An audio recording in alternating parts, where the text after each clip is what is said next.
ফলতা অ্যাসেম্বলিতে আমরা আগেই বলেছি, ফলতায় ভোট বেড়েছে 4 বছরে 4.09%। Falta assembly booth number 66, notional house number 0097, only 2 voters. Falta এটাতে অনুরাগ ঠাকুর বলে বসে আছেন 111 ভোটার, কিন্তু ওখানে দেখা যাচ্ছে Falta booth number 66 notional house, কারণ কি এটা নোশনাল হাউস ধরেই এই জায়গাগুলো হয়, কারণ অ্যাকচুয়ালি বাড়ির তো স্পেসিফিক ঠিকানা হয় না একদম গ্রামের দিকে। তো notional house number 0097, only 2 voters, only 2।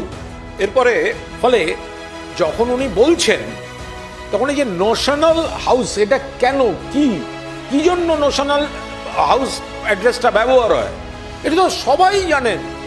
ফলে এটাকে বিকৃত করে মানুষকে বিভ্রান্ত করার চেষ্টার অর্থটা কোথায়? ওনাদের জেলার ওনাদের গ্রামে গেলেও তো একই জিনিস হবে।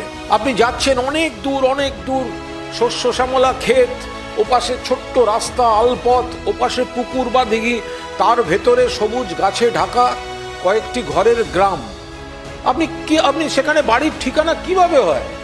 ওটা একটা নোশনাল অ্যাড্রেস, এবং সেটাকে ডিনোট করলে আপনি সেই বাড়িগুলোর সব ভোটারদের ভোটার লিস্ট পাবেন। তো এটা অনুরাগ ঠাকুর জানেন না? না জেনে থাকলে এই হচ্ছে হাল, গ্রামের সঙ্গে সম্পর্ক নেই। আর যদি জেনে মিথ্যাচার করেন তাহলে তো হয়েই গেল।